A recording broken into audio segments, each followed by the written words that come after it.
ہم 5 بہن بھائی تھے۔ میں تیسرے نمبر کی تھی اور نرگس آپی دوسرے نمبر کی تھی۔ نرگس آپی بے حد خوبصورت تھی۔ ہمارے خاندان میں ان کی خوبصورتی کی مثالیں دی جاتی تھیں اور امی کو بھی ان سے بہن بھائیوں میں سب سے زیادہ محبت تھی۔ وہ 19 سال کی ہو گئی تھی، پر ہماری غریبی کے چلتے پڑھائی ادھوری رہ گئی تھی۔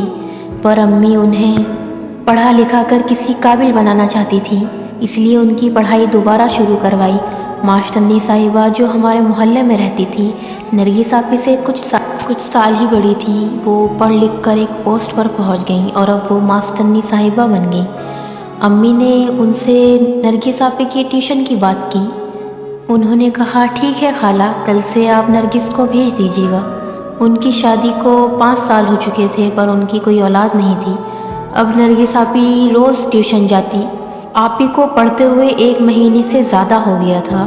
ایک روز نرگس آپی جب ٹیوشن گئی تو گھر پر ان کی استادنی نہیں تھی۔ دروازہ ان کے ہسبینڈ نے کھولا تھا۔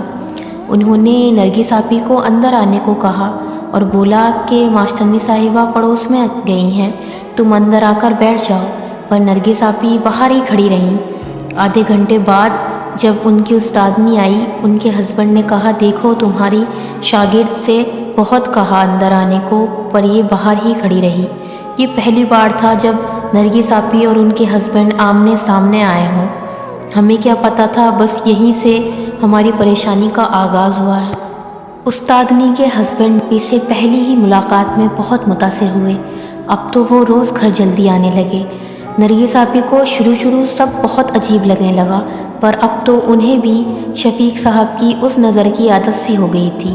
ایک دن نرگس آپی ٹیوشن گئیں تو استادنی گھر پر نہیں تھی۔ ان کے ہسبینڈ نے دروازہ کھولا اور ان سے کہا، آج بھی باہر کھڑے انتظار کرو گی یا اندر آؤ گی؟ آپی کچھ دیر تو باہر کھڑی رہیں، پھر وہ اندر جا کر بیٹھ گئیں۔ شفیق صاحب جیسے اسی موقع کے انتظار میں ہوں، انہوں نے بڑی بے باکی سے نرگس آپی کے ہاتھ پکڑ لیے۔ آپی نے ہڑبڑا کر ہاتھ چھڑوائے اور کہنے لگی، اگر استادنی آ گئی تو کیا سوچیں گی؟ آپ کیا کر رہے ہیں؟ پھر اس نے کہا کہ اس میں میری غلطی نہیں ہے، تم ہو ہی اتنی خوبصورت، کوئی بھی تمہیں دیکھ کر تمہارا دیوانہ ہو جائے۔ اس کے اتنے شفیقانہ الفاظ جیسے آپی پر بھی اثر کر رہے ہوں۔ کہتے ہیں انسان پہلی محبت بن سوچے کر بیٹھتا ہے۔ اب تو شفیق بہانے سے اپنی بیوی کو کہیں بھیج دیتا اور آپی اور شفیق تنہائیوں میں ملاقاتیں کرنے لگے۔ شفیق نرگس سے کہتا، میں جلد تم سے شادی کر لوں گا۔ ایک دن شفیق نے اپنی بیوی کو پڑوس میں بھیج دیا۔ ہمیشہ کی طرح شفیق کی وہی شفیقانہ نرگس آپی سے باتیں، اور نرگس آپی کہہ رہی تھی، آپ کب امی سے بات کریں گے؟ اس نے کہا، میں پیسوں کا انتظام کر رہا ہوں، جلد ہی تمہیں شادی کر لوں گا۔ اس دن شفیق جلدی میں دروازہ لاک کرنا بھول گیا۔ ان دونوں کی ساری باتیں استادنی نے سن لی۔ اس کے پیروں سے تو جیسے زمین کھسک گئی ہو۔ اس نے دروازہ تیز سے بند کیا۔ اتنے میں وہ دونوں باہر آ گئے۔ شفیق نے کہا، ارے تم آ گئی، نرگس کب سے تمہارا انتظار کر رہی تھی۔ استادنی نے سن تو سب لیا تھا، پر ان دونوں کے سامنے انجان بنی رہی۔ اس کا رویہ نرگس سے بہت سخت ہو چکا تھا، اور اب وہ دن رات نرگس آپی سے پیچھا چھڑوانے کے طریقے سوچنے لگی کہ سانپ بھی مر جائے اور لاٹھی بھی نہ ٹوٹے۔ وہ اب ایک بابا کے آستانے پر گئی۔ بہت دیر انتظار کرنے کے بعد اس کا نمبر آیا۔ سامنے بابا بیٹھے تھے، جس کا ایک دم کالا رنگ، گلے میں نارنگی موتیوں کی مالا، اور اس کی آنکھیں ایک دم سفید جو اسے اور خوفناک بنا رہی تھیں۔ استادنی پہلے تو بہت گھبرائی، پھر جا کر بیٹھ گئی۔ بابا اپنی آنکھیں بند کیے پتہ نہیں کیا کر رہا تھا۔ اس کے پاس ہی ایک ادمرا آدمی پڑا تھا جو تھوڑی دیر میں چیختا، پھر بابا اسے شانت کرا دیتا۔ اس نے ماسٹرنی سے کہا، تیرا مسئلہ اتنا بڑا نہیں جتنی تو پریشان ہے۔ اس نے کہا، آپ کو کیسے پتا میرے مسئلے کا؟ ابھی تک تو میں نے کچھ بتایا ہی نہیں۔ بابا بولے، یہاں آنے والے اگر خود اپنا مسئلہ بتاتے تو میں یہاں نہ ہوتا۔ اس نے کہا، بابا جی میرا گھر برباد ہونے سے بچا لیں، میرے شوہر دوسری شادی کر لے گا، اس کے پاس وجہ بھی ہے کہ میرے کوئی اولاد نہیں، آپ بس اس لڑکی کو میرے راستے سے ہمیشہ کے لیے ہٹا دیں۔ بابا بولے میں کالے جادو کے ذریعے سے جو جن اس لڑکی کے پیچھے لگاؤں گا وہ اسی محلے کی 6 اور کنواری لڑکیوں کو بنا مارے واپس نہیں آئے گا، اور اگر تم نے بیچ میں روکنے کی کوشش کی تو تمہاری حالت اسی ادمرے شخص کی طرح ہو جائے گی، تم سوچ لو۔ استادنی نے کچھ دیر سوچا اور کہا مجھے اپنا گھر بچانا ہے، باقی مجھے کسی کی پرواہ نہیں۔ بابا نے کہا ٹھیک ہے پھر یہ لو جعفران، تم انہیں لڈو میں ملا کر اس لڑکی کو کھلا دینا، پھر بے رحم جن اس کے پیچھے پڑ جائے گا، اور یاد رکھنا وہ جب تک اسی محلے کی 7 کنواری لڑکیوں کو نہیں مار دیتا تب تک اسے روکنا ناممکن ہے۔ ماسٹرنی نے زعفران لے لی اور لڈو میں ملا دی۔ اگلے دن جب نرگس آپی آئیں تو ماسٹرنی نے بڑی خوشی سے استقبال کیا اور آپی کو لڈو کھانے کو کہا۔ آپی نے بھی کھا لیے۔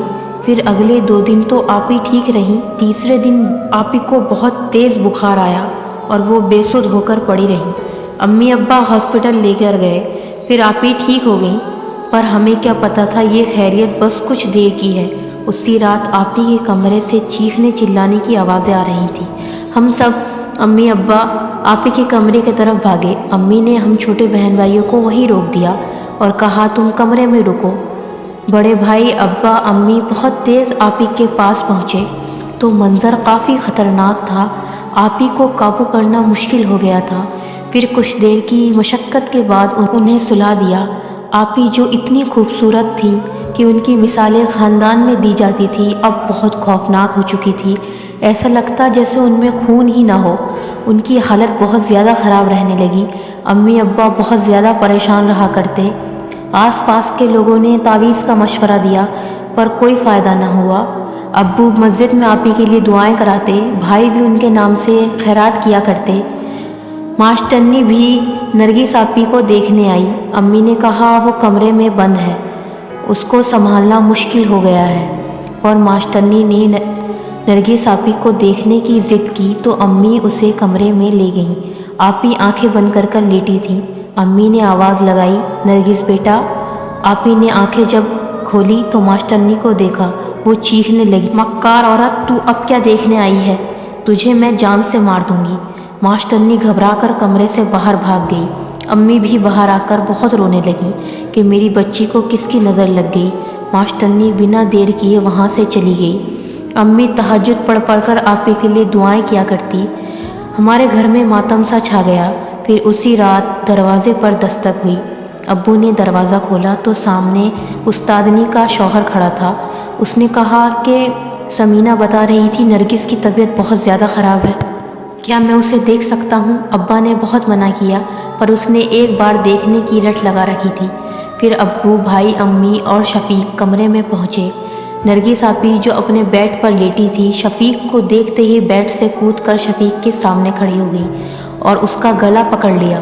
اتنی نازک آپی آج اتنی ہمت آ گئی تھی کہ 3 مرد بھی ان کو چھڑا نہیں پا رہے تھے۔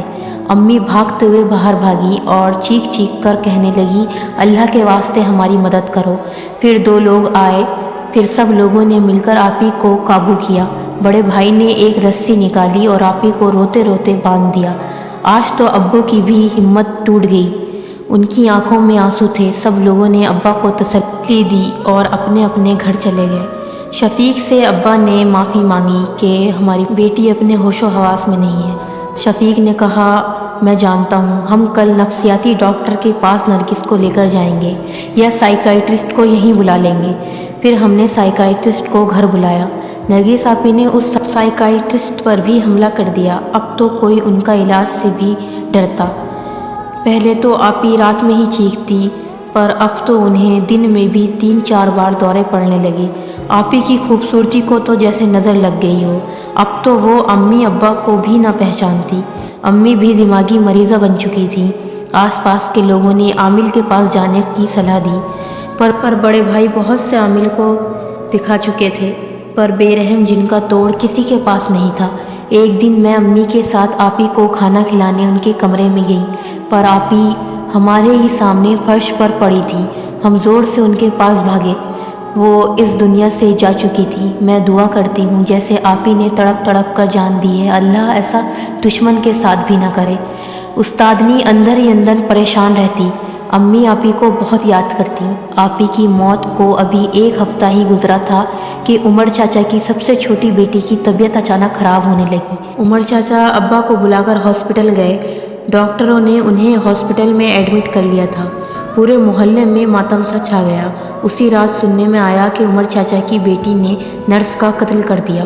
وہ ہر کسی پر حملہ کرتی۔ ان کی انتہائی سیریس کنڈیشن دیکھ کر انہیں لوہے کے جیل میں بند کر دیا تھا۔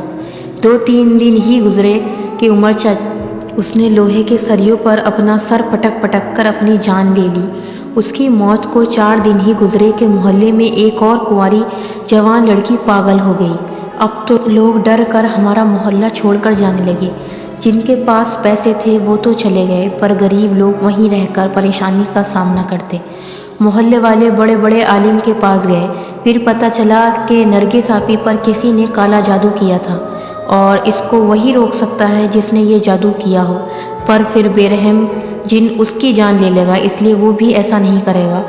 استادنی یہ سب دیکھ کر اسی بابا کے پاس پہنچی اور کہنے لگی کہ مجھے اب بہت ڈر لگ رہا ہے، کیا بے رحم جن کو روکنے کا کوئی راستہ نہیں؟ بابا نے کہا، میں نے تم سے شروع میں ہی کہا تھا کہ اس لڑکی کے بعد یہ 6 اور کنواری لڑکیوں کی جان لے گا، پر اس وقت تم نے کہا تھا کہ مجھے کسی کی پرواہ نہیں، اور اگر تمہیں بے رحم جن کو روکنا ہے تو تمہاری حالت بھی ایسی ادمری ہو جائے گی جیسا کہ یہ شخص ہے۔ بتاؤ کیا کرنا ہے؟ استادنی اب وہاں سے آ گئی تھی اور محلے کا ماتم خاموشی سے دیکھتی۔ ایک کے بعد ایک محلے کی 7 لڑکیاں بے رحمی سے مر گئیں۔ اب لوگوں کو لگا کہ شاید اب یہ سلسلہ تھم جائے گا، پر یہ واقعہ نسلیں تک یاد رکھیں گی۔ استادنی کی بھی حالت بہت خراب تھی۔ پتہ چلا اسے ایڈز ہو گیا اور اب اس کے پاس زیادہ دن نہیں ہیں۔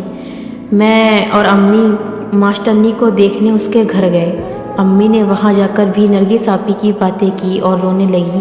میں نے امی کو چھپایا تو دیکھا ماسٹرنی کی حالت بھی بہت خراب تھی اور وہ کچھ کہنا چاہ رہی تھی، تو اس نے روتے روتے سارا قصہ بتا دیا کہ اس نے کیسے آپی پر کالا جادو کروایا اور ان 6 لڑکیوں کی موت کی ذمہ دار بھی وہی عورت ہے۔ ہمارے پیروں کے تلے زمین کھسک گئی۔ امی کو اتنا غصہ آیا کہ انہوں نے استادنی کے 2 تھپڑ لگا دی کہ میری نرگس نادان تھی، ایک بار مجھ سے کہہ دیتی۔ امی کو اتنا غصہ آیا کہ ان کا غصہ قابو بھی نہیں ہو پا رہا تھا۔ میں نے امی کو روکا اور قابو کیا کہ اللہ نے انہیں سزا دے دی ہے، آپی کی بھی اور ان سب لڑکیوں کی بھی۔ یہ نفرت میں اتنی اندھی ہو گئیں، اپنا گھر بچانے کے لیے انہوں نے نہ جانے کتنے گھر برباد کر دی۔ ہمارے سامنے ہی ان کی حالت اتنی خراب ہو گئی کہ ان کی 2-3 دن بعد موت ہو گئی۔